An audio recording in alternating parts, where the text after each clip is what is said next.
ನಮಸ್ತೆ, welcome to go TV Kannada. ನಾನು ಅಧ್ಯಕ್ಷ ಆದ್ಮೇಲೆ ಸ್ವಲ್ಪ ಹಳ್ಳಿನೇ ನಾನು ಮಾಡ್ತಾ ಇದ್ದೀನಿ. ನಾಳೆ ಎಲ್ಲ ಕ್ಯಾಂಡಿಡೇಟ್ಗಳನ್ನ ಎಲ್ಲರೂ ಇಂಡಿವಿಜುವಲ್ ಮಾಡಿಸ್ತೀನಿ ಅಂದ್ಬಿಟ್ಟು ಡೆಲ್ಲಿಗೆ ನನ್ನ ರೆಕಮೆಂಡೇಶನ್ ಕಳಿಸಿ ಕ್ಲಿಯರ್ ಮಾಡ್ತೀನಿ.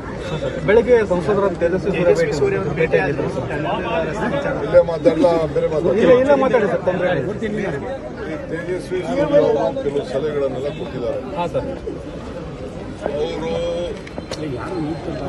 ಅದೇನು ಹೇಳ್ತಾ ಇದ್ದಾರೆ ಅಂದ್ರೆ, ಈ ಟನಲ್ ಅಲ್ಲಿ ಕಾರ್ ತಗೊಂಡ್ರು ಮಾತ್ರ ಉಪಯೋಗಿಸಿಲ್ಲ ಅಂದ್ರೆ ಮೆಟ್ರೋನು ಬರಬೇಕು ಅಂತ ಹೇಳ್ತಾ ಇದ್ದಾರೆ. ಜಾಸ್ತಿ ಮೆಟ್ರೋನ ಆಡ್ ಮಾಡಿ ಅಂತ ಅವ್ರು ಹೇಳ್ತಾ ಇದ್ದಾರೆ. ಮೆಟ್ರೋ ಆಡ್ ಮಾಡ್ತಾ ಇದೀವಿ. ಮೆಟ್ರೋ ಆಡ್ ಮಾಡಕ್ಕೆ ನಮ್ದೇ ತಯಾರಿಲ್ಲ. ಸೆಂಟ್ರಲ್ ಗೌರ್ಮೆಂಟ್ ಇಂದ ದುಡ್ಡು ಕೊಡಿಸಿದ್ರೆ ಬರೀ 10% 12% ಬರ್ತದೆ. ಅದಕ್ಕೆ ಅವ್ರು ಏನು ಪಾಪ ಮಾತಾಡ್ತಾ ಇದ್ದಾರೆ. ಅವರು ಕೆಲವು ಏನೋ ಸಜೆಷನ್ ಕೊಟ್ಟಿದ್ದಾರೆ. ಅದನ್ನೆಲ್ಲ ನಾನು ಆಫೀಸರ್ಸ್ ಕೊಡ್ತೀನಿ.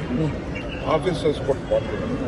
ಇನ್ನೊಂದು ಪ್ರೈವೇಟ್ ಪ್ಲೇಯರ್ಸ್ನ ಬೆಂಗಳೂರು ನಗರದಲ್ಲಿ ಬಸ್ಗಳಿಗೆ ಅಲೋ ಮಾಡಿ, ಸಣ್ಣ ಸಣ್ಣ ಬಸ್ಗಳು ಓಡಾಡಲಿ ಅಂತ ಹೇಳ್ತಾ ಇದ್ದಾರೆ. ಈಗ ವೆಹಿಕಲ್ಗಳೇ ಈಗ ದೊಡ್ಡದಾಗಿ ನಾ ಬಸ್ಗಳು ಅಲೋ ಮಾಡೋದು ಏನು ಅಂತೇಳಿ ಅವ್ರು ಏನೋ ಕೆಲವು ಒಂದು ಇದನ್ನು ಮಾಡ್ಕೊಂಡು ಬಂದಿದ್ರು, ಪವರ್ ಪಾಯಿಂಟ್. ಅದನ್ನೆಲ್ಲ ನಮ್ಮ ಆಫೀಸರ್ಸ್ಗೆ ನಾನು ಕಳಿಸ್ತೀನಿ. ಆಮೇಲೆ BMLT ಅದನ್ನ ಇದನ್ನ ಮಾಡಬೇಕು, ಫೀಡರ್ ಬಸ್. ನಿಮ್ಮ ಕಾಲದಲ್ಲಿ ಯಾಕಪ್ಪ ಮಾಡಿಲ್ಲ ಅಂತೇಳಿ, ಇಲ್ಲ ಅದೇನು ಮಾಡೋಕ್ಕಾಗಲಿಲ್ಲ ಅಂತ. ಈಗ ಎಷ್ಟು ದುಡ್ಡು ಕೊಟ್ಟು ಕಳಿಸಿದ್ದಾರೆ, ಡೆಲ್ಲಿಯಿಂದ ಬಂದಿದೆ ದುಡ್ಡು ಅಂತ ಹೇಳಿದೆ. ಸೊ ಅದಕ್ಕೇನೋ ನನ್ನ ಜೊತೆ ನಾನು ಹೇಳಿದ್ದೀನಿ, ನಡಿ 4 ಜನ MP ಗಳು ಪ್ರೈಮ್ ಮಿನಿಸ್ಟರ್ ಭೇಟಿ ಮಾಡೋಣ, ನಾನು ಬರ್ತೀನಿ, ಒಂದಷ್ಟು ದುಡ್ಡು ಕೊಡಿಸಿ ಏನೇನು ಬೇಕೋ ಮಾಡೋಣ ಅಂತ ಮಾತಾಡಿದ್ದೀನಿ.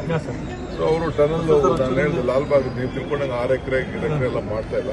ಸ್ಮಾಲ್ ಓಪನಿಂಗ್ ಪಾಯಿಂಟ್ ಎಲ್ಲಿ ಒಂದು ಮೂಲೆಯಲ್ಲಿದೆ ಅಲ್ಲೊಂದು ಪಾಯಿಂಟ್ ಓಪನ್ ಮಾಡಬೇಕು, ಎಲ್ಲರೂ ಒಂದು ಮಾಡಬೇಕಲ್ಲ, ಇಲ್ಲ ನೀವೇ ಜಾಗ ತೋರಿಸಿ ಅಂತ ಹೇಳಿದ್ರೆ. ಸೊ ಅವರು ಇಲ್ಲ ಎಲ್ಲ ದೇಶದಲ್ಲೂ ಟನಲ್ ಬೇಡ ಅಂತ ಹೇಳ್ತಾ ಇದ್ದಾರೆ. ನೀನು ಹೇಳ್ದಂಗೆಲ್ಲ ಒಬ್ರು ಹೇಳ್ದಂಗೆ ಕೇಳೋಕ್ಕಾಗಲ್ಲ. ನಾನು ಅವ್ರ ಪಾರ್ಟಿ ಲೀಡರ್ಸ್ ಹತ್ರ ನಾನು ಮಾತಾಡಿದ್ದೀನಿ.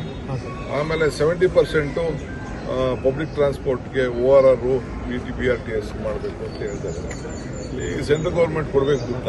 ಅದಾದ್ರೆ ನಡಿಯಪ್ಪ, ಸೋಮಣ್ಣ ಅವ್ರ ಹತ್ರ ಮಾತಾಡೋಣ, ಇವ್ರ ಹತ್ರ ಮಾತಾಡೋಣ, ತಗೊಳ್ಳಿ, ದುಡ್ಡು ಕೊಡಿ. We are ready to do that. Last 10 years ಇಂದ ನಾವು ಆ ಹೊಸ ರೈಲ್ಗಳು ಸೇರಿಸ್ಬೇಕು ಅಂತ ಹೇಳ್ತಾ ಇದ್ದಾರೆ. ಏನು ಇದೆಯಲ್ಲ, ಸಬರ್ಬನ್ ರೈಲ್ನ ಜಾಸ್ತಿ ಮಾಡಬೇಕು ಅಂತ. ಇನ್ನು ಒಂದು ಮಾಡೋಕ್ಕಾಗಿಲ್ಲ. ಸೆಂಟ್ರಲ್ ಗೌರ್ಮೆಂಟ್ ದುಡ್ಡು ಕೊಟ್ಟಿರ್ತಾನೆ, ಎಲ್ಲ ನಮ್ಮ ಮೇಲೆ ಡಿಪೆಂಡ್ ಆದ್ರೆ ಏನು, ಬರೀ ನೀನು ಸಲಹೆ ಕೊಡಕ್ ಹೋಗ್ಬೇಡ, ದುಡ್ಡು ತಗೊಂಡ್ ಡಬಲ್ ಸ್ಟ್ಯಾಂಡರ್ಡ್ ಜನ ಜಾಸ್ತಿ ಓಡಾಡ್ತಾರೆ, ಕಡಿಮೆ ಓಡಾಡ್ತಾರೆ. ಈಗ ಯಾರು ಈಗ ನೀವು ಬರೋದು, ನೀವು ಇಲ್ಲಿಗೆ ಬರ್ತಾ ಇದ್ದೀರ, ನಿಮ್ ಗಾಡಿ ತರೋದನ್ನ ನಿಲ್ಸಕ್ ಆಗ್ತದ? ಎಲ್ಲಾರು ಸೋಷಿಯಲ್ ಅಬ್ಲಿಗೇಷನ್. ಗಂಡ ಹೆಂಡತಿ ಇಬ್ರು ಕಾರಲ್ಲಿ ಓಡಾಡಬೇಕು, ಮಕ್ಳನ್ನ ಕಾರಲ್ಲಿ ಓಡಬೇಕು, ಸ್ಕೂಲಲ್ಲಿ ಮಕ್ಳಿಗೆ ಕಾರಲ್ಲಿ ಕಳಿಸ್ಕೊಡ್ಬೇಕು. ಇದನ್ನ ನಾವು ಅವಾಯ್ಡ್ ಮಾಡೋಕ್ಕಾಗಲ್ಲ. ನೀವು ಗಾಡಿನೇ ತಗೋಬೇಡ, ಅವ್ರು ಅನೌನ್ಸ್ ಮಾಡಲಿ, ನನ್ನ ಕ್ಷೇತ್ರದ ಜನತೆ ಎಲ್ಲ ನೀವೆಲ್ಲ ಕಾರೆಲ್ಲ ಮನೆಗೆ ನಿಲ್ಲಿಸ್ಬಿಟ್ಟು ಎಲ್ಲ ನೀವೆಲ್ಲ ಮೆಟ್ರೋ ಓಡಾಡಿ, ಗೌರ್ಮೆಂಟ್ ಬಸ್ಸಲ್ಲಿ ಓಡಾಡಿ ಅಂತ ಅವ್ರು ಅಪೀಲ್ ಕೊಡ್ಲಿ. 4 ಜನ MP ಗಳಿದಾರಲ್ಲ, ಯಾರು ಮಾಡ್ತಾರೆ? ಎಣ್ಣೆ ಇದು ಕಾರಿಲ್ಲ ಅಂದ್ರೆ ಮನೆಗೆ ಎಣ್ಣೆ ಕೊಡಲ್ಲ. ಈ ಸೋಷಿಯಲ್ ಅಪ್ಲಿಕೇಶನ್ ಅವ್ರಿಗೆ ಇನ್ನಪ್ಪ ಅವ್ರಿಗೆ ಅರಿವಿಲ್ಲ. ಅದೆಲ್ಲ ಒಂದ್ ಕಡೆ PL ಹಾಕಿದ್ದಾರೆ ಸರ್, ಒಂದ್ ಕಡೆ ನೀವು ಮನವಿ ಮಾಡ್ತಾ ಇದ್ದಾರೆ. ಡಬಲ್ ಸ್ಟ್ಯಾಂಡರ್ಡ್ ಏನಕ್ಕೆ ಅಂತ ಸರ್? ನೋಡಪ್ಪ, ಅವ್ರು ಏನ್ ಬೇಕಾದ್ರೆ PL ಹಾಕೊಳ್ಳಿ. ನಾನು ನಮ್ಮ ಆಫೀಸರ್ಸ್ ಕೇಳಿದ್ದೀನಿ, ಕೋರ್ಟೇ ಬೇಕಾದ್ರೆ ಕಂಪನಿಯೆಲ್ಲ ಸೆಟ್ ಮಾಡ್ಬಿಟ್ಟು ಎಲ್ಲ ಸ್ಪಾಟ್ ಇನ್ಸ್ಪೆಕ್ಟ್ ಮಾಡ್ತೀವಿ. ನಾನೇನಾದ್ರು ತಪ್ಪು ಮಾಡಿದ್ರೆ, ನಮ್ಮ ಆಫೀಸರ್ ತಪ್ಪು ಮಾಡಿದ್ರೆ, still we are ready to relook. ಇದನ್ನ ತಪ್ಪೇನಾದ್ರು ನಮ್ಮಿಂದ ಹೆಚ್ಚು ಕಮ್ಮಿ ಆಗಿದೆ, ನಾವು ಸೆಪರೇಟ್ ಮಾಡಕ್ಕೆ ತಯಾರಿರ್ತೀನಿ. ಎನಿಥಿಂಗ್ ಇಸ್ ಎಲ್ಲ ಸ್ಟಡಿ ಮಾಡಿದ್ದೀನಿ, ಅದು ಮಾಡಿದ್ದೀನಿ ಅಂತ ಹೇಳಿದ್ರು. ಏನು ಸ್ಟಡಿ ಮಾಡಿದ್ರು ಆಲ್ಟರ್ನೇಟಿವ್ ಸೊಲ್ಯೂಷನ್ ಏನು ಅಂಥದ್ದು ಕಾಣಲಿಲ್ಲ. But still I respect what ever suggestion ಅವ್ರು ಏನು ಕೊಟ್ಟಿದ್ದಾರೆ.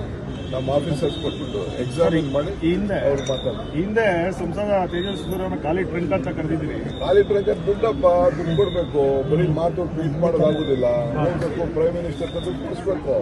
If you like this video, ಬೇಗ ಲೈಕ್ ಮಾಡಿ, ಕಾಮೆಂಟ್ ಮಾಡಿ, ಶೇರ್ ಮಾಡಿ ಹಾಗೂ ಯೋಯೋ ಟಿವಿ ಕನ್ನಡವನ್ನು ಸಬ್ಸ್ಕ್ರೈಬ್ ಮಾಡಿ.